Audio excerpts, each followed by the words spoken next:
Los hermanos respetados sacerdotes durante 15 años se alimentaron con la carne de más de 40 personas inocentes en un pueblo de montaña. Antes de sumergirnos en esta aterradora historia que sacudió a toda Polonia en 1889, quiero preguntarte, ¿desde dónde nos escuchas? ¿Desde tu casa? ¿Desde el trabajo o quizás de viaje? Escríbelo en los comentarios y cuéntanos desde qué ciudad nos ves.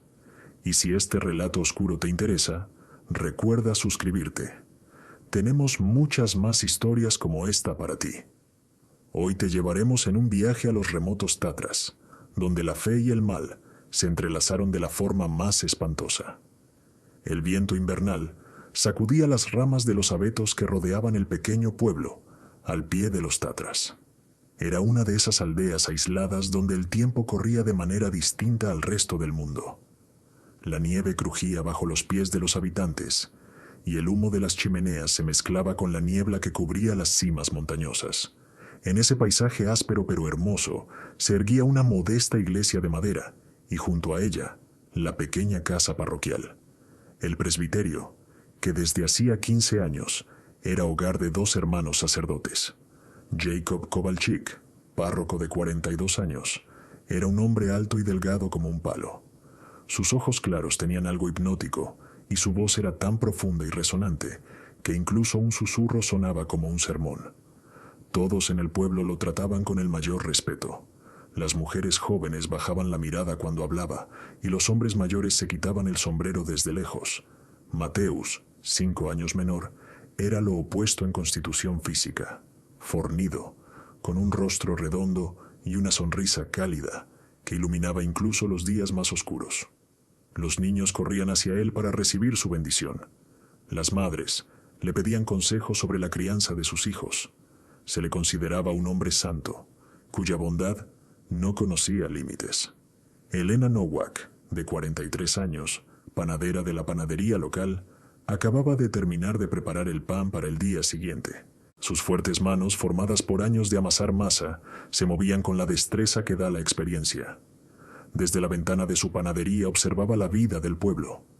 Conocía a cada habitante, cada secreto, cada chisme. Sin embargo, aquella gélida noche de enero, algo no le dejaba tranquila. En los últimos meses, había notado un patrón extraño. Los viajeros que se detenían en la posada local, regentada por Stefan Gorsky, desaparecían en circunstancias misteriosas. No todos, solo aquellos que viajaban solos, sin familias, ni grandes grupos. Stefan le dijo al posadero cuando esa tarde vino a recoger el pan para el día siguiente. ¿Qué pasó con aquel comerciante de Cracovia? Ese que trajo seda a Stefan, un hombre de más de 50 años con una espesa barba negra, se encogió de hombros. Se fue temprano en la mañana. Seguro tenía prisa por llegar al siguiente pueblo, sin desayuno, sin pagar la estancia. Elena entrecerró los ojos. Este ya es el 3er caso este mes. Tal vez tienen sus razones, respondió Stefan, pero en su voz se notaba inseguridad. Elena no se dejó convencer. Sabía que los viajeros, especialmente los comerciantes, nunca partían sin decir una palabra, sin pagar. Eso era imprudente y peligroso. Algo no encajaba allí. Al día siguiente, durante la misa dominical, observaba atentamente a los hermanos Kowalczyk. Jacob dirigía la ceremonia con emoción y solemnidad. Su voz se expandía por el interior de madera de la iglesia, como el repicar de una campana. Mateusz lo asistía en el altar. Sus movimientos eran fluidos y llenos de respeto por la santidad del lugar. «Hermanos y hermanas», dijo Jacob, sus ojos recorriendo a los fieles reunidos. «En estos tiempos difíciles, cuando el invierno pone a prueba nuestra fe, recordemos la hospitalidad. Cristo a menudo llega a nosotros bajo la forma de un extraño necesitado de refugio». Un escalofrío recorrió a Elena. Algo en la manera en que Jacob pronunció esas palabras le pareció extraño, como si escondieran un sentido más profundo. Después de la misa, cuando los fieles se dispersaban hacia sus casas, Elena tomó una decisión audaz. Se acercó a Mateusz, que limpiaba el altar. «Padre Mateusz», empezó con inseguridad. ¿Sabe usted algo de esos viajeros que últimamente desaparecen de nuestro pueblo? Mateus se detuvo a mitad de movimiento. Una sombra cruzó su rostro, pero enseguida volvió a su tarea. Desaparecen. No entiendo, hija mía. Ya sabe, los que se hospedan en la posada de Stefan. Y luego, simplemente desaparecen sin despedirse. Los viajeros son gente variada, respondió Mateus sin mirarla. Tienen sus asuntos, sus prisas. No podemos juzgarlos. Elena percibió tensión en su voz. Algo no estaba bien. Mateus, que solía ser tan cálido y abierto, ahora parecía cerrado, casi a la defensiva. Esa noche, tumbada en su cama, Elena no podía dormir. Su mente volvía una y otra vez a la misma cuestión. En los últimos 2 años habían desaparecido al menos 10 viajeros. Todos eran personas solitarias, sin familiares que pudieran buscarlos. Todos se habían alojado en la posada de Stefan y todos habían desaparecido sin dejar rastro. Pero lo que más le inquietaba era la actitud de los sacerdotes. Jacob y Mateus siempre habían estado muy involucrados en la vida del pueblo. Conocían a cada habitante, cada problema. ¿Por qué entonces nunca preguntaban por los viajeros perdidos? ¿Por qué no organizaban búsquedas? ¿Por qué su presencia parecía ausente en ese asunto? El viento afuera aulló aún más fuerte, como si la misma naturaleza advirtiera de lo que estaba por suceder. Elena apretó los párpados, pero el sueño no llegaba. En el fondo de su corazón, sabía que había descubierto algo que habría preferido no saber. Febrero trajo consigo heladas aún más severas. La nieve caía casi todos los días formando cúpulas blancas en los techos y convirtiendo el pueblo en algo que recordaba una escena de cuento. Pero Elena Nowak no podía disfrutar de esa belleza. Su inquietud crecía con cada día que pasaba. Aquella mañana, al pasar frente al presbiterio camino a la panadería, notó algo extraño. De la chimenea de la casa parroquial salía un denso humo negro. El tipo de humo que surge al quemar algo más que leña común, y el olor. Elena se detuvo y aspiró por la nariz. Era olor a carne quemada, pero había en él algo perturbador. Seguro están quemando restos de la última comida, se dijo a sí misma, pero su voz sonó poco convincente, incluso a sus propios oídos. En la panadería la esperaba una compañía inesperada. Anka Wisniewska, la joven esposa del herrero local, estaba sentada a la mesa con un recién nacido en brazos. Sus ojos estaban enrojecidos de tanto llorar. Elena empezó en cuanto la panadera entró. Necesito hablar contigo. Nadie me cree, pero tú siempre has sido sabia. ¿De qué se trata, niña? Elena se sentó a su lado, sintiéndose de pronto mucho mayor, aunque apenas les llevaban 10 años de diferencia. Es sobre mi hermano, Stanisław. ¿Lo recuerdas? Vino para las fiestas desde Nowe Sącz. Elena asintió con la cabeza. Recordaba al joven de cabellos claros que había venido a visitar a su hermana antes de Navidad. Un buen muchacho, trabajador, planeaba quedarse unos días más después de las fiestas. Debía regresar a casa el 2 de enero, continuó Anka, pero no volvió. Y cuando fui a preguntar a la posada, Stefan dijo que ésta se había marchado antes de las fiestas. Pero eso es imposible, Elena. Pasó la Nochebuena con nosotros. Lo vi aún el día 28. El corazón de Elena latió más rápido. Otro desaparecido. Y esta vez no era un viajero desconocido, sino alguien ligado a una familia del lugar. ¿Hablaste con el sacerdote?, preguntó Elena. ¿Con cuál? Con cualquiera. Anka negó con la cabeza. Tenía miedo. Todos dicen que me lo estoy inventando, que me confundí con las fechas, pero yo sé lo que vi. Elena tomó la mano de la joven. Te creo, Anka, y te ayudaré a encontrar la verdad. Esa noche Elena decidió dar un paso desesperado. Esperó hasta que el pueblo estuviera en completo silencio, y luego se deslizó en la oscuridad hacia el presbiterio. La luna llena iluminaba la nieve, haciendo que la noche fuera casi tan clara como el día. La casa parroquial estaba en silencio, pero una tenue luz de velas se filtraba por las ventanas. Elena se escondió detrás de un gran abeto que crecía junto al edificio y aguzó el oído. Al principio solo escuchó el murmullo del viento, pero luego le llegaron voces. «No podemos seguir así», decía alguien. Parecía ser Mateus. «Es demasiado arriesgado. Esa panadera empieza a sospechar algo». «Sospecha, pero no sabe», respondió la voz profunda de Jacob. «Y aunque lo supiera, ¿quién le creería? Somos sacerdotes respetados. Ella no es más que una simple mujer». «Pero, ¿y sí? No pasará nada», lo interrumpió el hermano mayor. «Mientras seamos cuidadosos». Además, una nota en su voz hizo que un escalofrío recorriera el cuerpo de Elena. Tal vez ha llegado el momento de recordarle a esa mujer cuál es su lugar. Elena retrocedió lentamente tratando de no hacer ruido. Su corazón latía tan fuerte que temía que los sacerdotes pudieran oírlo. En cuanto estuvo lo suficientemente lejos de la casa, corrió sin detenerse hasta su hogar. Esa noche no pudo cerrar los ojos.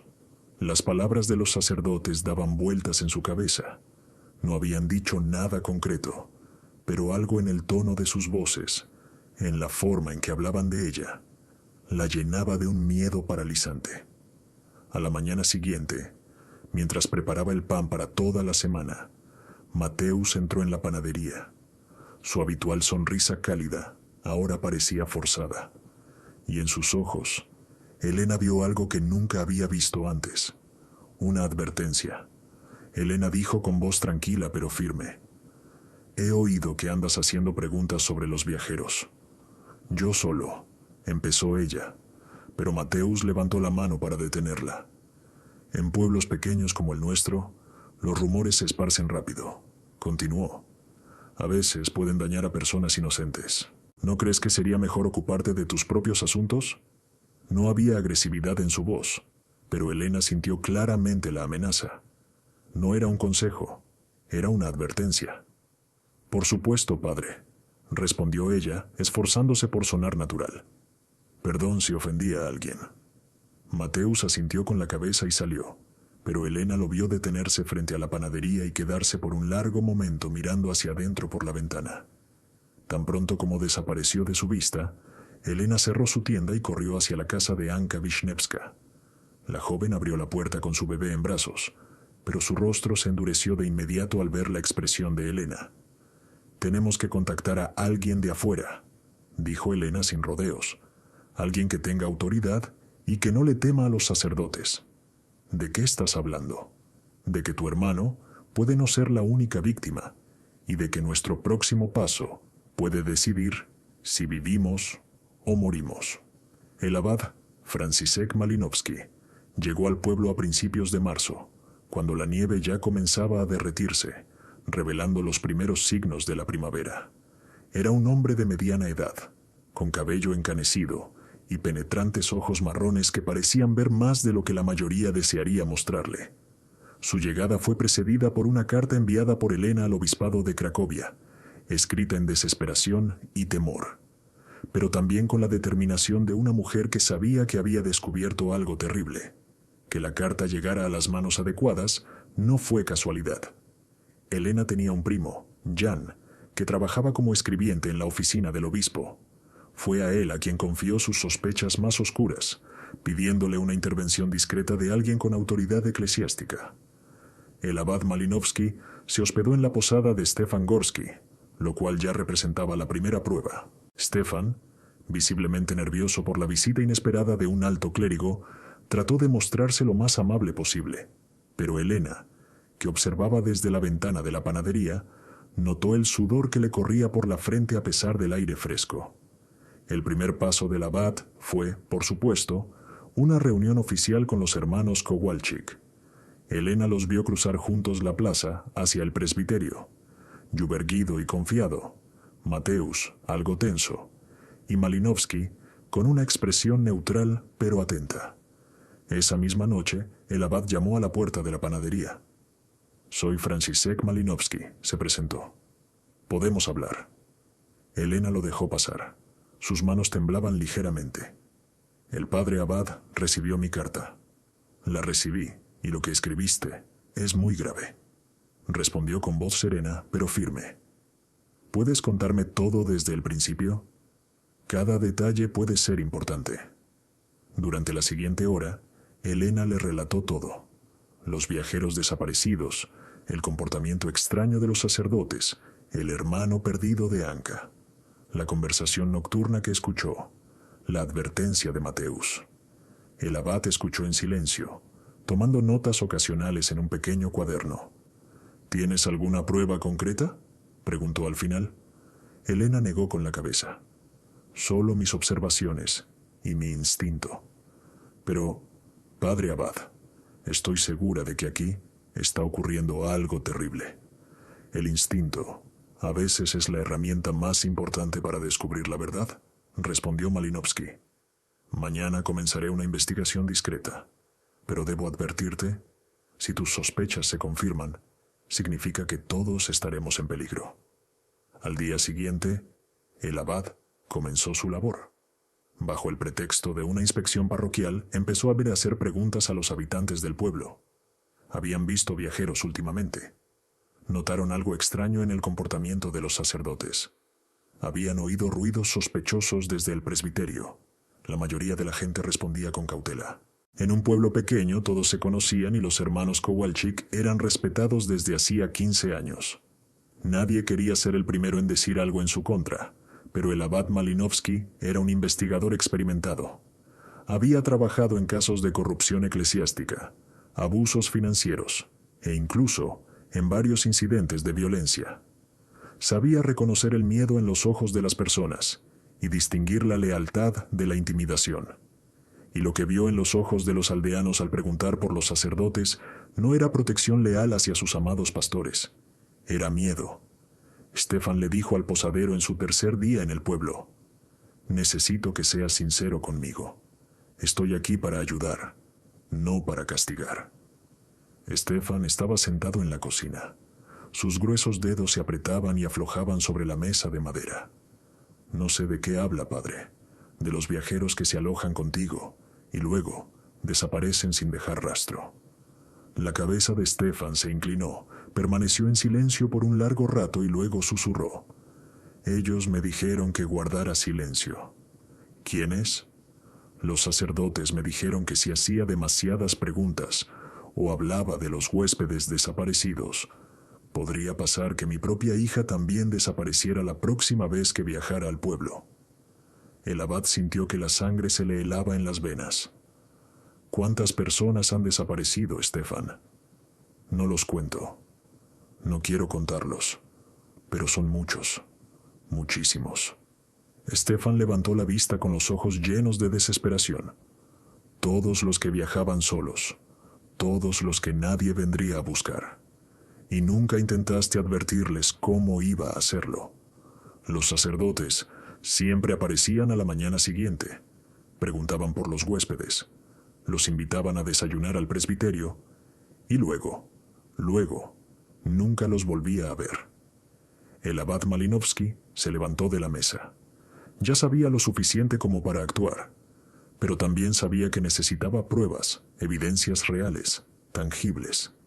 «Stefan, los sacerdotes tienen una llave de tu posada. Tienen llaves de todo en este pueblo», respondió con amargura.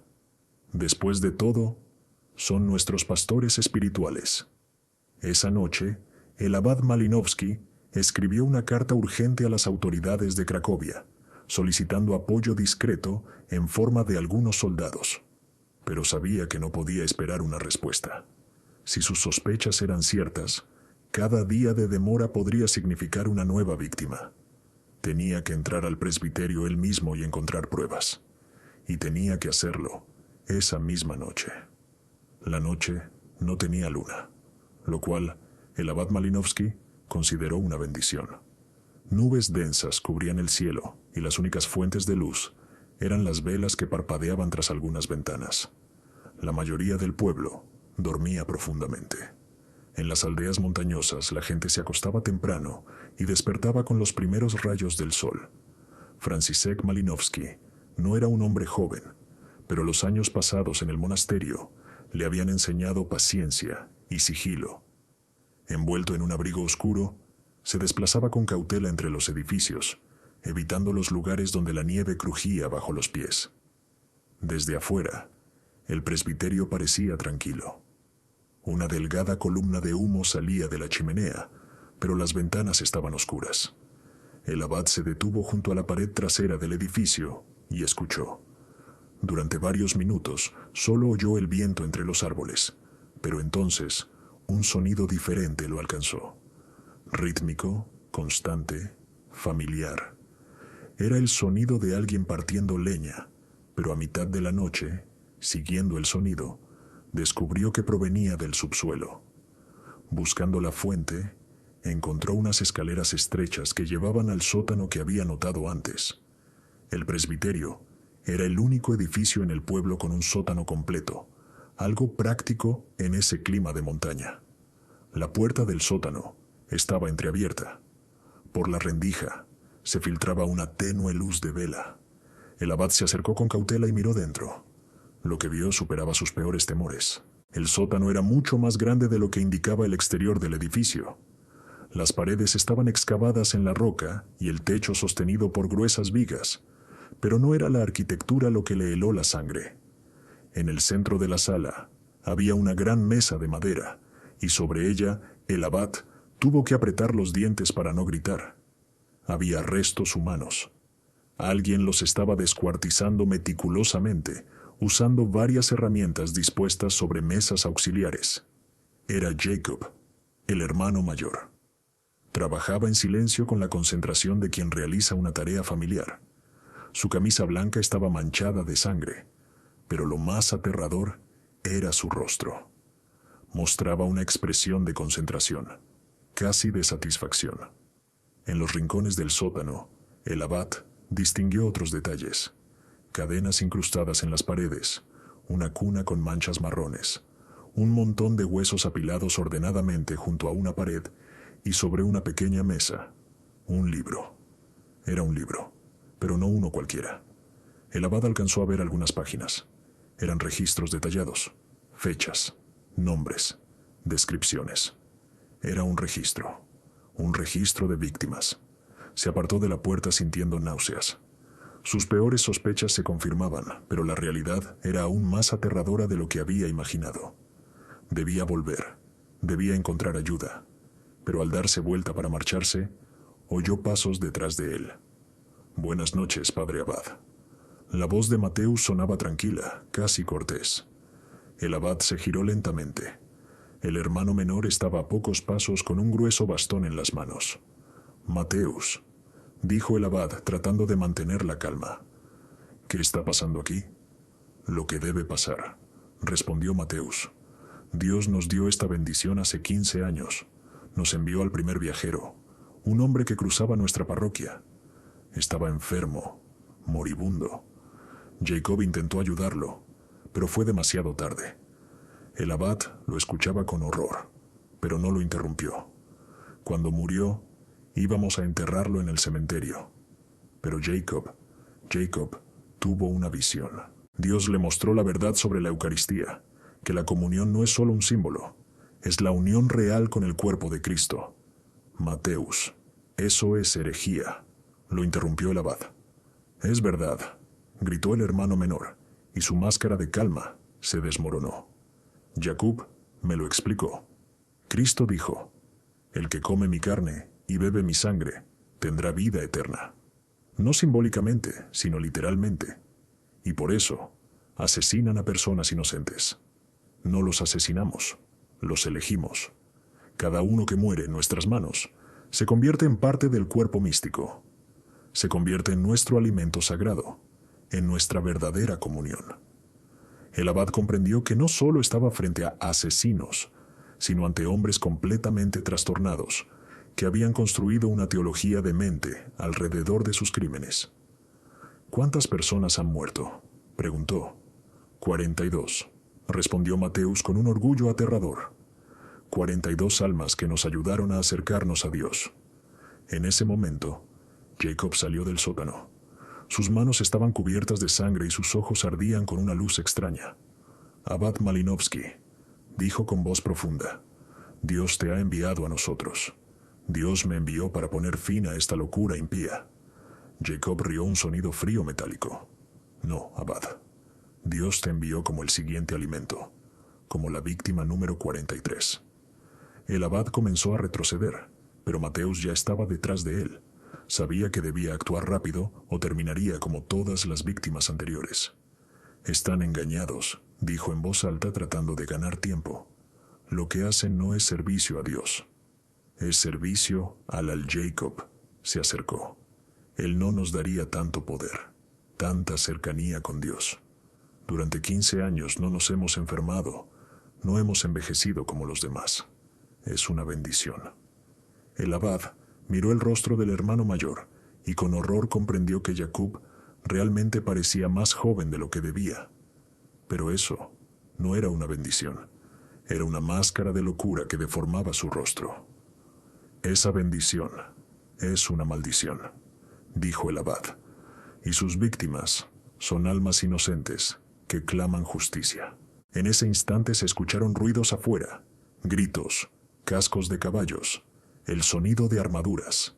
El ejército solicitado por el abad en su carta finalmente había llegado. Alguien nos traicionó, susurró Mateus pálido. La verdad se revela por sí sola, respondió el abad, retrocediendo hacia las escaleras. Jacob se abalanzó sobre él con un cuchillo en la mano, pero el abad, a pesar de su edad, fue más rápido. Esquivó el golpe y corrió hacia la salida, gritando: «Aquí, en el sótano». Los soldados rodearon el presbiterio en cuestión de minutos. El capitán de la guardia, un hombre de rostro duro y ojos fríos, escuchó el informe urgente de la Beat, y su expresión se tornó cada vez más sombría. «¿Cuántas personas, dice usted?», preguntó. 42 víctimas confirmadas, respondió el abad. Posiblemente más. El capitán hizo una señal a sus hombres. Registren todo el edificio, cada rincón, cada grieta. Lo que los soldados encontraron en el sótano del presbiterio superó la imaginación incluso de los veteranos más endurecidos. Además de restos humanos recientes, descubrieron toda una maquinaria de muerte, una sala de tortura donde se retenía a las víctimas, una cocina especialmente equipada para preparar carne humana y, sobre todo, el libro. El libro contenía un registro detallado de todas las víctimas, sus nombres, fechas de muerte e incluso objetos personales que habían dejado atrás. Jacob llevaba este registro con la precisión de un contable, anotando cada detalle de sus crímenes. El arresto de los hermanos Kowalczyk conmocionó no solo a la pequeña aldea al pie de los Tatras, sino a toda la región. Las noticias de los sacerdotes caníbales se esparcieron por toda Galicia, llegando hasta Cracovia y Leópolis. Nadie podía creer que los clérigos en los que habían confiado durante 15 años fueran responsables de semejante serie de asesinatos. El juicio fue trasladado a Cracovia debido a la gravedad del caso y la necesidad de garantizar la seguridad. Elena Nowak, Stepan Gorsky y varios otros aldeanos fueron convocados como testigos. Para Elena, ese viaje fue el primero de su vida.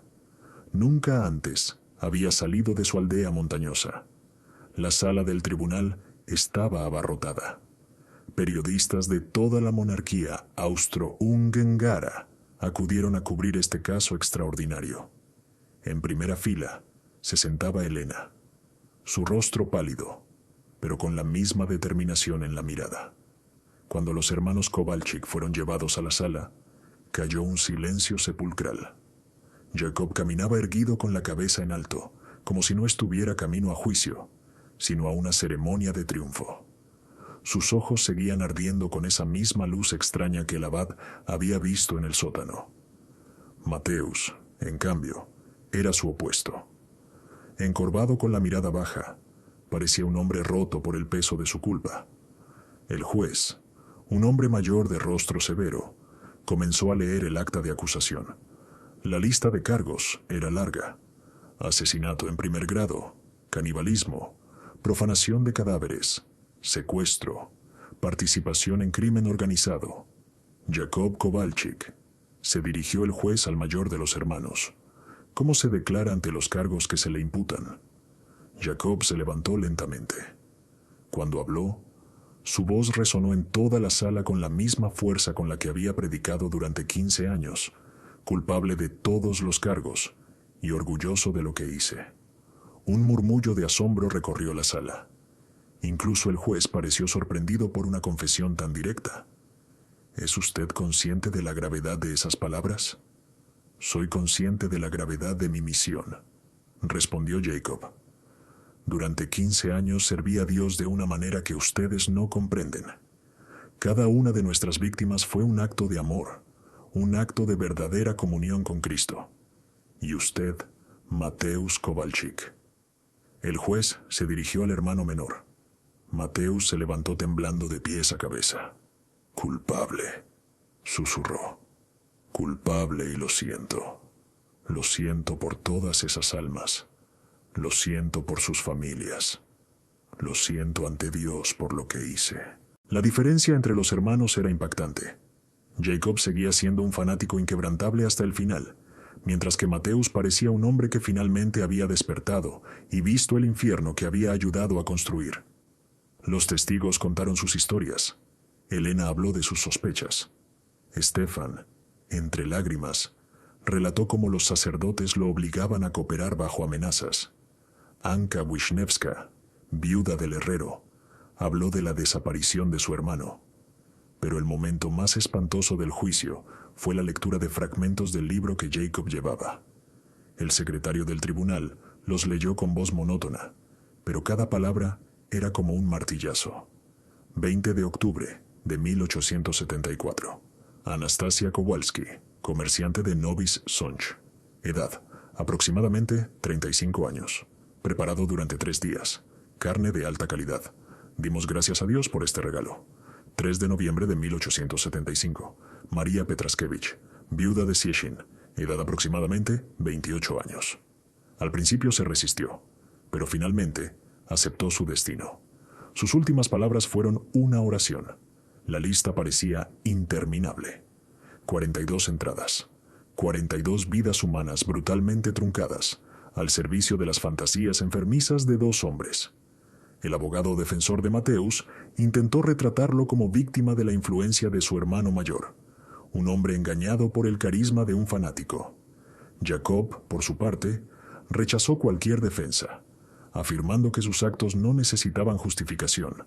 Habían sido actos de fe. ¿Quieren los acusados decir algo antes de que se dicte la sentencia?, preguntó el juez al final del juicio, que duró 3 días. Mateusz fue el primero en levantarse. «Sé que no merezco perdón», dijo con voz temblorosa. «Sé que lo que hice es imperdonable. Solo rezo para que mi muerte traiga algo de consuelo a las familias de las víctimas y para que Dios, en su infinita misericordia, encuentre la forma de perdonarme». Jacob se levantó con una sonrisa. «No me arrepiento de nada», dijo con firmeza. «Serví a Dios según su voluntad. Si ahora debo morir, es solo porque el mundo aún no está listo para la verdad que traía. Pero la verdad perdurará. Mi obra perdurará». El veredicto fue unánime, pena de muerte por ahorcamiento para ambos hermanos. La ejecución tuvo lugar un mes después en Cracovia, en la plaza frente a la prisión. Se reunió una multitud enorme. Personas de toda la región acudieron para presenciar el final de esta espantosa historia. Mateusz subió al cadalso acompañado de un sacerdote que le daba la extrema unción. Rezaba en voz alta llorando.